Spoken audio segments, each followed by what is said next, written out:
कई अवसरों पर हमने केवल नई घटनाओं की खोज के लिए अपने मापों की संवेदनशीलता को बढ़ाया है या अवलोकनों का एक नया वर्ग बनाया है जिनकी भविष्यवाणी मौजूदा सिद्धांत द्वारा नहीं दी गई थी। इनका हिसाब देने के लिए हमें एक अधिक उन्नत सिद्धांत विकसित करना होगा। इसलिए यह बहुत आश्चर्य की बात नहीं होगी यदि हम पाते हैं कि हमारे वर्तमान भव्य एकीकृत सिद्धांत तब टूट जाते हैं जब हम उन्हें बड़े और अधिक शक्तिशाली कल्पवर्ग पर परीक्षण करते हैं। दरअसल अगर हमें उनके खराब होने की उम्मीद नहीं होती तो अधिक शक्तिशाली मशीनें बनाने पर सारा पैसा खर्च करने का कोई मतलब नहीं होता। हालांकि ऐसा लगता है कि गुरुत्वाकर्षण बक्से के भीतर बक्से के इस क्रम को एक सीमा प्रदान कर सकता है। यदि किसी के पास प्लैंक ऊर्जा 1019 GeV से ऊपर की ऊर्जा वाला एक कण है तो इसका द्रव्यमान इतना केंद्रित होगा कि यह खुद को ब्रह्मांड के बाकी हिस्सों से काट देगा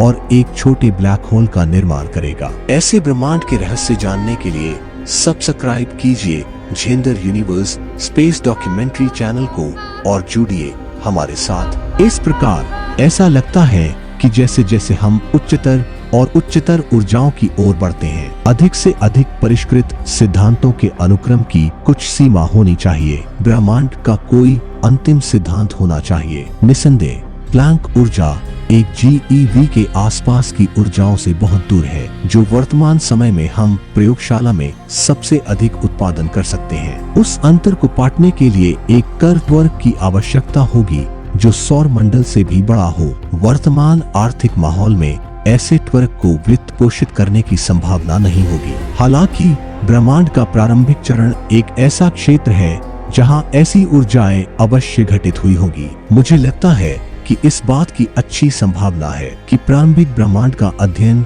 और गणितीय स्थिरता की आवश्यकताएं सदी के अंत तक एक पूर्ण एकीकृत सिद्धांत की ओर ले जाएंगी, हमेशा ये मांगकर कि हम पहले खुद को उड़ा नहीं लेते हैं। यदि हम वास्तव में ब्रह्मांड के अंतिम सिद्धांत की खोज कर ले तो इसका क्या अर्थ होगा? इससे ब्रह्मांड को समझने के हमारे संघर्ष के इतिहास का एक लंबा और गौरवशाली अध्याय समाप्त हो जाएगा। लेकिन यह ब्रह्मांड को नियंत्रित करने वाले कानूनों के बारे में सामान्य व्यक्ति की समझ में भी क्रांतिकारी बदलाव लाएगा। न्यूटन के समय में एक शिक्षित व्यक्ति के लिए संपूर्ण मानव ज्ञान को समझना संभव था, कम से कम रूपरेखा में, लेकिन तब से विज्ञान के विकास की गति ने इसे असंभव बना दिया है। नई टिप्पणियों को ध्यान में रखते हुए सिद्धांतों को हमेशा बदला जा रहा था। उन्हें कभी ठीक से पचाया नहीं गया या सरलीकृत नहीं किया गया ताकि आम लोग उन्हें समझ सके। आपको एक विशेषज्ञ होना था और तब भी आप केवल वैज्ञानिक सिद्धांतों के एक छोटे से हिस्से की उचित समझ पाने की उम्मीद कर सकते थे। इसके अलावा प्रगति की दर इतनी तेज थी कि स्कूल या विश्वविद्यालय में जो कुछ भी सीखा जाता था वह हमेशा थोड़ा पुराना होता था। केवल कुछ ही लोग ज्ञान की तेजी से आगे बढ़ती सीमा के साथ टिके रह सके और उन्हें अपना पूरा समय इसमें लगाना पड़ा और एक छोटे से क्षेत्र में विशेषज्ञता हासिल करनी पड़ी। बाकी आबादी को इस बात का बहुत कम अंदाजा था कि जो प्रगति हो रही है या जो उत्साह पैदा हो रहा है। यदि एडिंगटन की माने तो 70 साल पहले केवल 2 लोग ही सापेक्षता के सामान्य सिद्धांत को समझते थे। आजकल हजारों विश्वविद्यालय स्नातक इसे समझते हैं और लाखों लोग कम से कम इस विचार से परिचित है। यदि एक पूर्ण एकीकृत सिद्धांत की खोज की गई तो इसे पचाने और उसी तरह सरल बनाने में केवल समय की बात होगी। फिर इसे कम से कम रूपरेखा में स्कूलों में पढ़ाया जा सकता था। तब हम सभी उन नियमों के बारे में कुछ समझ पाने में सक्षम होंगे जो ब्रह्मांड को नियंत्रित करते हैं और जो हमारे अस्तित्व के लिए जिम्मेदार है। आइंस्टीन ने एक बार एक प्रश्न पूछा था, ब्रह्मांड के निर्माण में ईश्वर के पास कितना विकल्प था? यदि कोई सीमा नहीं का प्रस्ताव सही है तो उन्हें प्रारंभिक शर्तों को चुनने की बिल्कुल भी स्वतंत्रता नहीं थी। निसंदेह उसे अभी भी उन नियमों को चुनने की स्वतंत्रता होगी जिनका ब्रह्मांड पालन करता है। हालांकि यह वास्तव में इतना बड़ा विकल्प नहीं हो सकता है। केवल एक या छोटी संख्या में पूर्ण एकीकृत सिद्धांत हो सकते हैं जो आत्मनिर्भर है और जो बुद्धिमान प्राणियों के अस्तित्व की अनुमति देते हैं। हम ईश्वर की प्रकृति के बारे में पूछ सकते हैं, भले ही केवल एक ही संभावित एकीकृत सिद्धांत हो जो कि नियमों और समीकरणों का एक सेट हो। वह क्या है जो समीकरणों में आग फूंक देता है और उनके वर्णन के लिए एक ब्रह्मांड बनाता है। गणितीय मॉडल के निर्माण का विज्ञान का सामान्य दृष्टिकोण इस प्रश्न का उत्तर नहीं दे सकता है कि मॉडल का वर्णन करने के लिए एक ब्रह्मांड क्यों होना चाहिए। ब्रह्मांड अस्तित्व की सारी जहमत क्यों उठाता है? क्या एकीकृत सिद्धांत इतना सम्मोहक है कि यह अपना अस्तित्व स्वयं लाता है, या क्या इसे एक निर्माता की आवश्यकता है?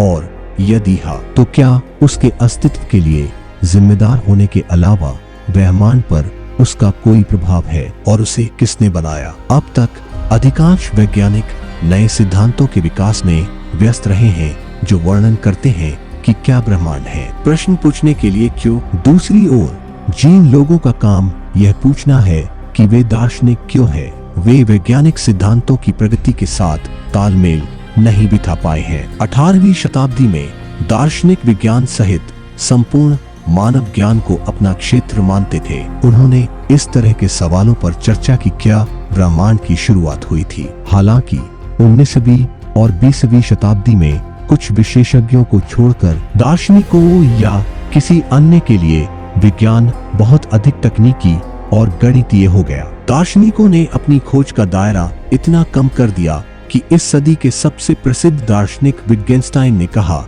दर्शन का एकमात्र शेष कार्य भाषा का विश्लेषण है। अरस्तु से लेकर कांट तक दर्शन की महान परंपरा का क्या पतन है। हालांकि अगर हम एक संपूर्ण सिद्धांत की खोज करते हैं तो समय के साथ यह केवल कुछ वैज्ञानिकों के लिए नहीं बल्कि सभी के लिए व्यापक सिद्धांत के रूप में समझ में आना चाहिए। तब हम सभी इस चर्चा में भाग ले सकेंगे कि ब्रह्मांड का अस्तित्व क्यों है। यदि हमें इसका उत्तर मिल जाए तो यह मानवीय तर्क की अंतिम विजय होगी। तब हम परमेश्वर के मन को जान लेंगे।